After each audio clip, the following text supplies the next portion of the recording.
మహాశివ పురాణం శతరుద్ర సంహిత.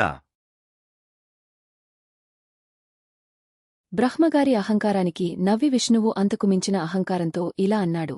ఓ వత్స, యోగీశ్వరుడవైన నీకు ఇట్టి మూర్ఖత్వం తగదు.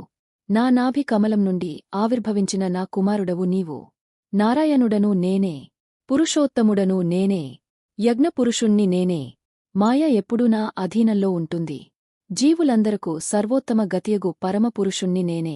శివమాయా విమోహితులు, అహంకారపూరితులు, జీవభావ విలసితులు అగుహరి బ్రహ్మలు ఇలా వాదులాడుకుని సర్వత్ర ప్రమాణమైన వేదాలను ఆశ్రయించి నాశనంలేని ఏకైక తత్వం ఏది అని ప్రశ్నించారు. దానికి ఋగ్వేదం ఇలా బదులు చెప్పింది. శ్లోకం యదంతస్థాని భూతాని యతస్సర్వం ప్రవర్తతే యదాహుంహ పరమం తత్వం స రుద్రస్త్వేక ఏవహి. తాత్పర్యం, సర్వప్రాణులు ఎవని యందు ఉన్నవో, ఎవని నుండి సర్వజగత్తు ఉద్భవించుచున్నదో ఆరుద్రుడు ఒక్కడే పరమతత్వం. యజుర్వేదం ఇలా సమాధానం చెప్పింది. శ్లోకం యో యజైరఖిలైరిసహ యోగేన చ సమిజతే ఏన ప్రమాణం ఖలు నస్స ఏకసర్వదృక్ శివః. తాత్పర్యం, ఏ ఈశ్వరుడు సర్వయజ్ఞములచే మరియు యోగముచే ఆరాధింపబడుచున్నాడో, ఎవనిచే మాకు ప్రామాణ్యము లభించుచున్నదో అట్టి సర్వసాక్షియగు అద్వయ తత్వము శివుడే. సామవేదం ఇలా సమాధానమిచ్చింది. శ్లోకం ఏనేదం భ్రామ్యతే విశ్వం యోగిభిర్యో విచింత్యతే యద్భాసా భాసతే విశ్వం స ఏకశ్ర్యంబకః పరః.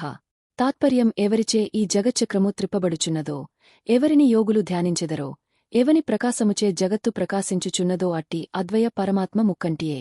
అథర్వణ వేదం ఇలా నిశ్చయించి చెప్పింది. శ్లోకం యం ప్రపశ్యంతి దేవేశం భక్త్యానుగ్రహినో జనాః తమాహురేకం కైవల్యం సంకరం దుంహకతః పరం. తాత్పర్యం, ఏ దేవదేవుని కృపచే భక్తులగు జనులు ఆయనను చక్కగా దర్శించుచున్నారో, ఎవడు దుఃఖమునకు అతీతుడో అట్టి అద్వయ నిర్గుణ తత్వము శంకరుడే. అలా ఆప్తవాక్యాన్ని పల్కిన వేదమూర్తులను చూచి మాయా విమోహితులై వివేకాన్ని కోల్పోయిన హరి బ్రహ్మలు క్రుద్ధులై ఇలా అన్నారు. ఓ వేదమూర్తులారా, సత్యజ్ఞాన స్వరూపులైన మీరు వివేకాన్ని కోల్పోయి మాట్లాడుతున్నారు. దిగంబరుడు, వికృత వేషధారి, నాగాభరణుడు, వృషగవాహనుడు, భస్మధారి, స్త్రీకి లొంగిపోయి సగం దేహాన్నిచ్చి ఎప్పుడు వెంట పెట్టుకుని తిరిగేవాడు ఆయన రుద్రుడెక్కడా? సంగరహితుడైన పరబ్రహ్మ తత్వమెక్కడా? అల్పబుద్ధులైన హరిబ్రహ్మలు అహంకారంతో పలికిన పలుకులకు విచారించి సర్వవ్యాపకమైన ఓంకారం సశరీరంగా సాక్షాత్కరించి తత్వాన్ని ఇలా తెలియచెప్పింది. ఓ విధిమాధవులారా, స్వయం జ్యోతిస్వరూపుడైన రుద్రుని తపశక్తియే పార్వతి. చిదానంద ఘనుడైన రుద్రుని ఆనంద స్వరూపమే పార్వతి. సత్యపురుషుడైన రుద్రుని యొక్క జగత్సిద్ధి హేతువైన మాయాశక్తియే పార్వతి. వెలుగు సూర్యుని, వెన్నెల చంద్రుని, ఉష్ణగుణం అగ్నిని ఎలా విడిచి ఉండవో, అలాగే ఆయన తపశ్శక్తి రుద్రుని విడిచి ఉండదు. రుద్రుని ప్రమోదకళా రూపమైన ఆ తపశ్శక్తికే దాక్షాయణి, సతి, హైమవతి, శివ, భవాని, అపర్ణ, ఉమా, కామేశ్వరి, శివకామిని, గిరిజ, పార్వతి ఇత్యాది అసంఖ్యాక నామాలున్నాయి. ప్రళయకాలమందు సృష్టి మాయలో లీనమవుతుంది. మాయ పరబ్రహ్మ స్వరూపుడైన రుద్రునిలో లీనమవుతుంది. కాముని పుట్టించిన ఈ విష్ణువు, కామానికి పసుడైన ఈ బ్రహ్మ మీరిద్దరు సచ్చిదానంద పరబ్రహ్మ శబ్దవాచ్యులెట్లు కాగలరు? కాముని దహించిన రుద్రుడొక్కడే అవ్యయ తత్వస్వరూపుడు. ప్రణవం ఇలా తత్వో ప్రదేశాన్ని చేసిన హరి బ్రహ్మల అజ్ఞానం నశించలేదు. అప్పుడు వారి మధ్య భూమ్యాకాశముల అంతరాళమంతా నిండిన గొప్ప జ్యోతి ఆవిర్భవించింది. దాని మధ్య త్రిశూలపాణి, ఫాలాక్షుడు, భుజగభూషణుడు అగు పురుషుడు గోచరించాడు. ఆ పురుషుని చూచి బ్రహ్మ, ఓ రుద్రా, పూర్వం నా లలాటం నుండి ఆవిర్భవించావు. నేనే నీకు రుద్రుడనే నామధేయాన్ని ఉంచాను. చెప్పు, నీకు ఏ వరం కావాలో కోరుకో అని గర్వంతో పలికాడు.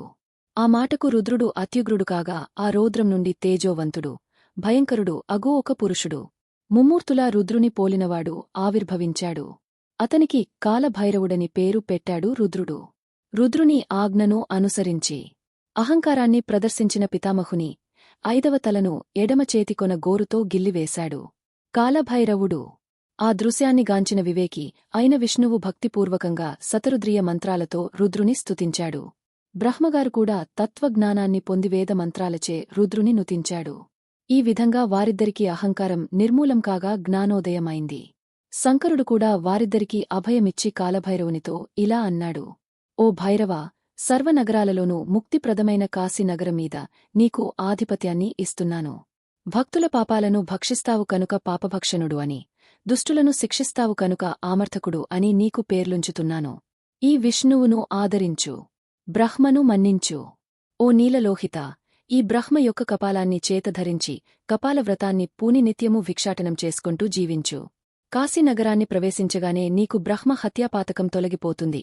ఇలా ఆజ్ఞాపించి తక్షణం బ్రహ్మహత్య అను పేరుగల కన్యను సృష్టించి ఆమెతో ఇలా అన్నాడు: ఓ బ్రహ్మహత్య, ఉగ్రుడైన ఈ కాలభైరవుని దివ్యమైన వారణాసి నగరాన్ని చేరేటంతవరకు అనుసరించి వెళ్ళు. ఆ నగరంలోనికి నీకు ప్రవేశార్హత లేదు. అది తక్క మిగతా భూతలమంతా సంచరించు. ఇలా పలికి అంతర్ధానమయ్యాడు రుద్రుడు. శివుని ఆజ్ఞను అనుసరించి కాలభైరవుడు బ్రహ్మహత్యా నివారణార్థం కాపాలిక వ్రతాన్ని పూని ముల్లోకాలలోని పుణ్యక్షేత్రాలను తీర్థరాజములను సేవిస్తూ నారాయణుని నివాసానికి వెళ్లాడు. భైరవాగమన వార్తను విన్న విష్ణువు లక్ష్మితో కూడి ఎదురేగి ఆయనను పూజించి వినయంతో, హే భగవన్, అక్షయ స్వరూపుడవైన నీవు ఈ భిక్షావృత్తిని ఎందుకు స్వీకరించావు అని ప్రశ్నించగా బ్రహ్మశిరస్సును ఖండించిన వైనాన్ని గుర్తుచేశాడు భైరవుడు. దానికి విష్ణువు విస్మయాన్ని పొంది, హే పరంధామా, లోకక్షేమాన్ని కోరి నీవాచరించిన కృత్యంలో నీకు పరాధీనత ఎక్కడుంది? ఓ పాపరహిత, నీ నామోచ్చారణ మాత్రం చేతనే పాపాలు పటపంచలవుతుంటే నీకు పాపమెక్కడిది? భిక్షావృత్తి కడుదీన వృత్తిగదా. అట్టి దైన్యానికి అధీనుడ వగుట దేవరకు లీల, బ్రహ్మహత్యాది సమస్త పాతకాలు భిక్షావృత్తితో పటపంచలవుతాయి అని లోకులకు బోధించటమే నీ చర్యలోని అంతరార్థం. లక్ష్మీనారాయణులమైన మమ్ములను అనుగ్రహించటం కొరకే ఇలా వచ్చావు కాని ముల్లోకాధిపత్యం గల నీకు వాంఛితార్థమేముంటుంది అని స్తుతిస్తూ ఉప్పొంగిపోయి కన్నీరు కార్చేడు. అంతలో క్షీరసాగర రాజతనయ మనోరథవతి అనే స్వచ్ఛమైన మణిని భైరవుని భిక్షపాత్రలో వేసింది. దానిని గ్రహించి మరొక స్థానానికి కదిలాడు. భైరవుని వెంటాడుతున్న బ్రహ్మహత్యను పిలిచి ముక్కంటిని విడిచి పెట్టవలసిందిగా ప్రార్థించాడు హరి. ఈ నెపంతో వృషభధ్వజుని చక్కగా సేవించుకుని పునరావృత్తి రహితమైన మోక్షాన్ని పొందుతాను అని సమాధానం చెప్పి వెంట నడిచింది. అలా భైరవుడు కపాలవ్రతాన్ని ఆచరిస్తూ కాశీక్షేత్రంలో కాలు పెట్టగానే బ్రహ్మహత్య హాహాకారం చేస్తూ భూమిని చీల్చి పాతాళంలో ప్రవేశించింది. వెంటనే భైరవుని చేతిలోని బ్రహ్మ యొక్క కపాలం క్రింద పడింది.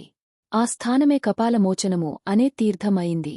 బ్రహ్మహత్య తొలగినందుకు భైరవుడు పరమానందంతో తాండవం ఆడాడు. పరమేశ్వరుడు మార్గశీర్షమాస కృష్ణపక్ష అష్టమి నాడు భైరవ రూపంలో ఆవిర్భవించాడు. ఆ తిథినాడు కాశీలో కపాలమోచన తీర్థంలోగాని లేక మరే ఇతర స్థలములయందుగాని భైరవుని పూజించి పితృదేవతలకు తర్పణాదులిచ్చి జాగరణం చేసి భైరవ వ్రతాన్ని ఆచరిస్తే ఆ వ్యక్తి సకల పాపాల నుండి విముక్తుడవుతాడు. మునులారా, శివుడు అనేక సందర్భాలలో అనేక అవతారాలను ధరించాడని చెప్పానుగదా. ఈ సృష్టి చాలా విచిత్రమైనది. భూచర, వనచర, జలచరాలలో వింత వింత ప్రాణులు అసంఖ్యాకంగా ఉండి తమ మనుగడను సాగిస్తున్నాయి. పంచభూతాలలోనూ వేటికవే విడివిడిగా ప్రాణులున్నాయి. భగవంతుడు సర్వవ్యాపికదా. అలాటప్పుడు ఆయన లేని స్థలం ఎక్కడుంటుంది? ప్రాణులన్నీ ఆయన స్వరూపాలే. అందుకే ఆయనకు బహురూపుడని పేరు. ఆయన ధరించిన అవతారాలలో సరభావతారం ఒకటి. సింహాన్ని సైతం అవలీలగా చీల్చగలదు. ఆ గాథ వినండి. శ్రీహరి నృసింహావతారాన్ని ధరించి హిరణ్యకశిపుని సంహరించిన తర్వాత కూడా నృసింహునికి ఆగ్రహం చెల్లారలేదు.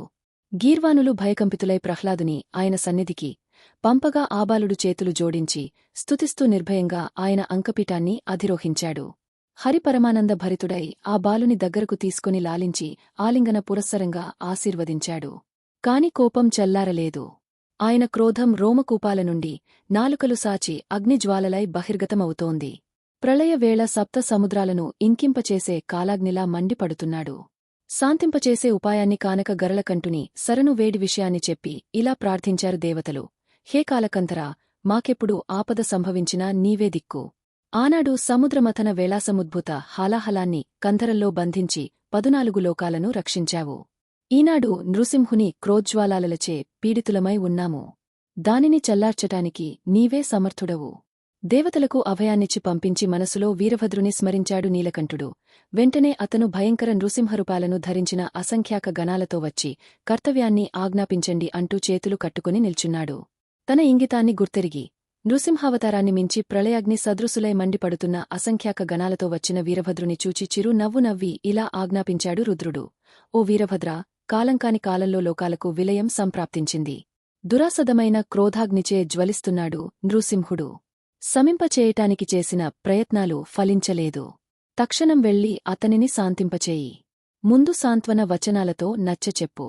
శమించకపోతే నా యొక్క భయంకర రూపాన్ని ప్రదర్శించు. అతని తేజస్సును అపహరించి నిర్వీర్యునిగా చెయ్యి. సూక్ష్మతేజాన్ని నీ సూక్ష్మతేజం చేత, స్థూలతేజాన్ని స్థూలతేజం చేత ఉపశమింపచెయ్యి. నా ఆజ్ఞచే అతని తలను, చర్మాన్ని తీసుకొనిరా. గ్రక్కున వీరభద్రుడు తన గణాలతో నృసింహుని చెంతకేగే పుత్రునివలె లాలించి క్రోధాన్ని ఉపసంహరించు కొమ్మని కోరిన గర్వితుడైన నృసింహుడు మరింతగా క్రోధావేశుడయ్యాడు. తరువాత ఏం జరుగుతుంది అనేది నెక్స్ట్ వీడియోలో చూద్దాం. విదేశ్వర నుండి పార్వతీ ఖండం వరకు PDF ఫైల్ లింక్స్ కింద డిస్క్రిప్షన్లో ఉంది. మా వీడియో మీకు నచ్చినట్టు అయితే లైక్ చేయండి, షేర్ చేయండి. ముఖ్యంగా సబ్స్క్రైబ్ చేసుకోవడం మరచిపోకండి. మీ సలహాలు సూచనలు ఏమైనా ఉంటే కామెంట్ చేయండి. సోషల్ మీడియాలో ఫాలో అవ్వండి.